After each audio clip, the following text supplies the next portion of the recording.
It is Black Friday today, and Black Friday used to be such a huge holiday when it came to everybody rushing out, getting up at the crack of dawn for these sales. But I feel like Black Friday just doesn't give Black Friday anymore because we have the internet and we have Amazon, and a lot of these stores don't even really have Black Friday sales. For example, the store that I work at doesn't have any Black Friday sales. And we've had a few people who came in today and they're like, oh, like, do you guys have any sales? I'm like, no, we don't have sales. Like, we have a sale going on online, but it's all final sale, and it's mostly stuff from last season, stuff that we're just trying to get out of our warehouse. But other than that, we don't have sales, okay? And I think the fact that Black Friday isn't the cultural phenomena that we once had says a lot about the direction that we are going in the world. Obviously, people are still very consumer driven, right? Meaning they are consumer driven, because like we're consumers, but we're a very consumerist society. There we go. But it seems like it's just so different now. I don't know how to explain it.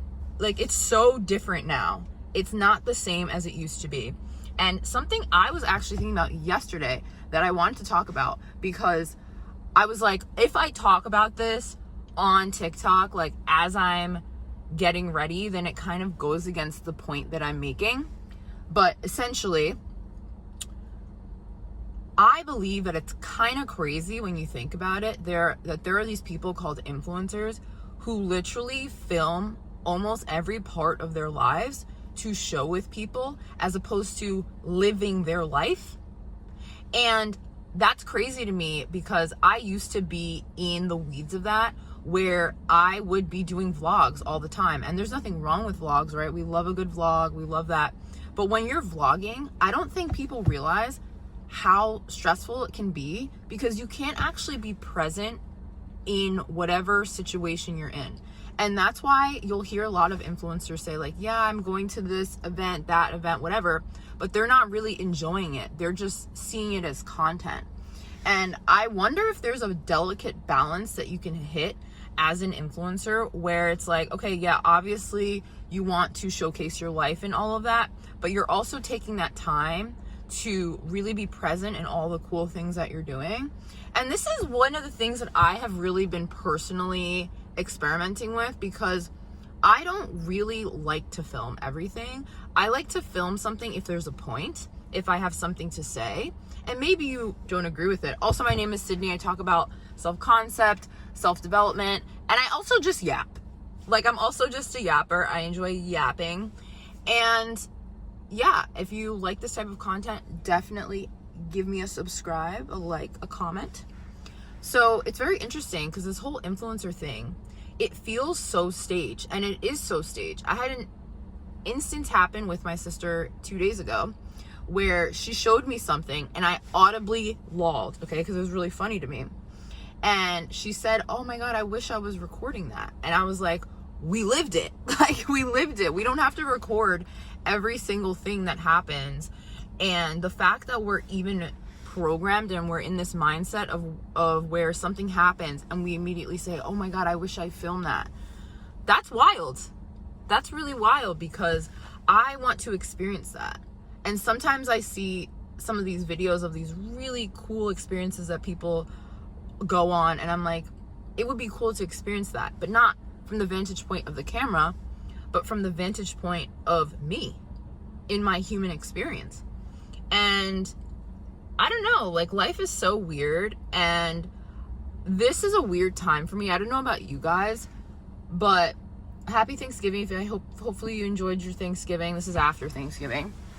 But I don't know, life is weird. Life is not the same as it used to be. And I don't know where we're going. I don't think anyone knows where we're going. I think they like to have ideas, but we're only going to know where we're going once we get there. You know what I mean? And I've just been thinking about my life and thinking about what I'm doing is going, because I don't know. You know what I mean? Sometimes when I'm at my retail job, it feels like I'm going backwards in a sense. Backwards in the sense that it feels like I'm really starting at the bottom, and I am technically. And I think sometimes people will say little things to try to get you to kind of feel bad about that. So like, perfect example. My coworker like said to me last week, she's like, oh, like, no offense, but you know, like, what are you doing here? Like, you didn't go to school for any of this stuff or whatever, and you were working in the role you were working in before. Like, do you have a plan of like where you're going? And I was like, honestly, I don't fucking know. Like, I didn't say that, but I don't know where I'm going. And I also don't want to allow my ego to harp on that, you know what I mean? And start making me question myself, make me think I should be in a different place than I am. Because I think wherever you are in your life right now, that's exactly where you're supposed to be. Regardless of how you feel, it's where you're supposed to be right now. So the best thing that you can do is actually to go with the flow and not allow people's comments and projections to get to you, because your path is your path. And I always think about this myself, like, I could be here one day but then blast off into another dimension the next day, just because I've been doing so much work under the or behind the scenes when it comes to my mindset and my spiritual work, you know what I mean? Like, really diving deep into why I feel the way that I feel about myself, about my place in the world, about where I'm going, and really building my confidence. Because if you don't have confidence, it's going to be very hard for you to do anything in life, because you're really going to doubt all of the steps that you make. And for me, it's easy to be an outsider looking in and say, oh, why is this person there? Like, if they have this experience and that experience, whatever. But it's like, you don't know the path that someone else is going on. And I'm really grateful to say that I don't judge someone based on where they may be in their life, because that's not my path. So it's not my place to say, ooh, like, look down on them or look up at them, whatever it is, right? It's not my place to do that. And I think because I'm like that, I end up attracting very interesting people into my midst, because they can tell that I'm genuine about asking about their lives when I ask. And it's not coming from a place of trying to figure them out so that I can, you know, I guess, judge them, right? It's really to just understand the person. That's why I ask questions. I just want to understand people. It's fun. And yesterday at Thanksgiving, it was so interesting because I saw an aunt that I haven't seen in years, honestly. And I can always kind of read people's energies and feel whether or not they're being authentic or not. And I think it's because I'm a person who is just very much myself, even if people don't like it. And that's taken a lot of years to get there. And I really do want that for everyone else. So when I can kind of pick up that someone is not being their full self, like showing up, because it's in the energy, right? It's in your interactions with them. I kind of prod them a little bit, because I'm trying to see not to say that I'm trying to trigger them, but in a sense, I think I am, to see if they'll come out of their shell a little bit and be themselves. Because I think that's the greatest superpower. And it doesn't matter how old you are, if you grew up in a time where that was discouraged and you just worn this shield, this mask your entire life, from when you were a child up until like in your 50s, 60s, you're gonna see someone who's younger who has dispelled all of that, and it is gonna be triggering to you. So I know that I'm a trigger for people, and I kind of love it, you know. It is what it is. I used to really hate it. I used to dim my light and not expose myself, but then that's because I needed to do the work, you know what I mean? Everybody needs to do the work. The work isn't sexy. The work sucks. The work sucks, okay? But once you do the work, and the work, I feel like in a sense is never ending, but you can get to a place where you have a really great baseline, but you have to just stay on top of that, you know? So you have to have your practices that help you stay grounded. I like doing breath work for that. I like doing journaling, although I haven't been journaling as frequently lately. I have been probably spending way too much time doing Uber Eats. And now that I'm going to be working more regularly at the store, I don't think I'm going to be doing it as much because, one, I don't want to put the wear and tear on my car anymore. Two, it feels a bit much. You know what I mean? I need to have time for myself, and there's this course that I'm in that's helping me with my money mindset, and I just haven't been investing as much time as I would like to, as well as my health. You know, I went on a 2-mile walk with my dog today, 2.1 miles to be exact, but I haven't been as consistent with that either because I've just been so focused on making money. But it's like sometimes when you do that spiritual work, it unlocks something else and you get to another level of abundance without having to physically put in the work, just because you're now an energetic match for it. So it'll come easier to you. And I recognize that, which is why I am saying to myself and saying to you, if you want to listen, is that sometimes you really should prioritize doing the hard inner work over the physical work, because the physical work is easier. It's still going to be hard sometimes, but you'll think you're doing something like, oh, you're going out, you're doing the Uber Eats, or you're going out, you're spending more hours on this thing, but it will also kind of feel like you're not getting somewhere at the same time. And that's because you're not getting to the root of your issues of why money isn't flowing to you as much as you'd like. And in that situation, literally the best thing that you can do is do the inner work. Like, you have to do it. As much as you're going to try and run away from it, you have to do it. Because let's say your money is good, but your relationships are bad. So that's when you have to do the inner work, because then it's like you have all this money, you don't have anybody to spend the money on or with. And then it's like, okay, well, that's not ideal either. So you really do have to fix your relationship with yourself. And it's not fun work. It's horrible, grueling work that sometimes makes you want to scream and like exit this universe. But on the other side of it, you get the confidence, you get the pure authenticity of being yourself. And I think there's really nothing like it, you know, because you can be in a situation where someone might perceive it as, whoa, they really took a step backwards, what are they doing? But you're good with yourself, you're having a good time, it doesn't matter to you because you know that everything is unfolding in the way that it needs to. You're exactly where you need to be. And when you're supposed to move, you will get the intuitive nudge to move. And isn't that the best thing? Being on your own timeline as opposed to being on the timeline of others. And I just remember when I was younger, when I was in school, I cared so much about what people thought about me. It was horrible. Like, literally horrible. I hated it so much.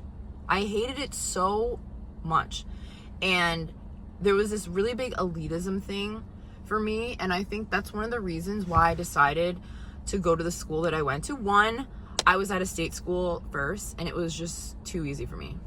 And I say too easy, meaning it wasn't as much of an academic challenge as I needed it to be. It was very much, yeah, you go to this state school, you get your degree, and then you can go off into the world and whatever. And that's great, and that's fine and dandy.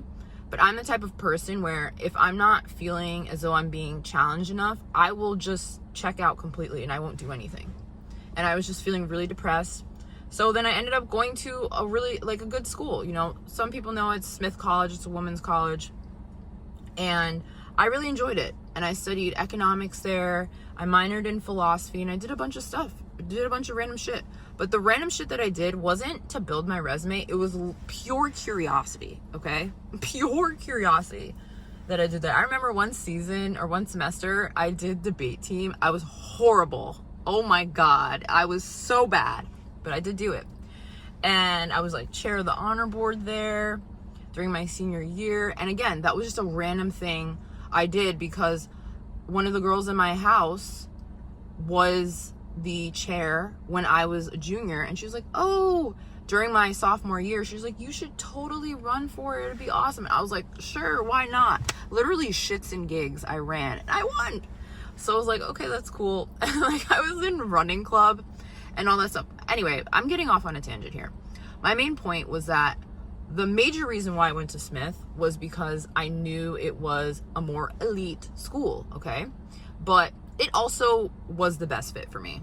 It was the best fit for me. I enjoyed my time there. But there's this thing, when you go to a school like that, you can be like, oh, I went to Smith.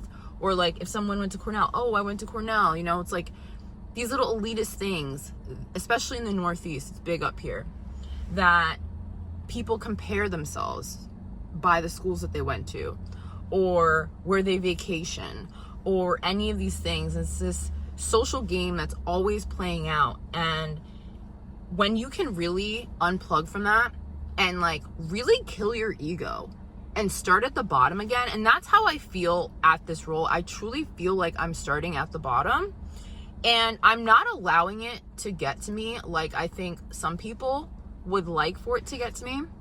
Like that coworker, you know what I mean? Like some of the sly shit she says. I like her overall though.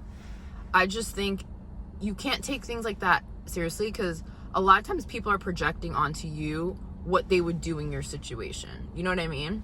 And that's a personal problem. It's a personal problem. And I think one of the most amazing aspects of the healing journey is you can then see that and you don't take it personally. You kind of scoff, laugh. I wouldn't even say scoff. You laugh. You're like, ha.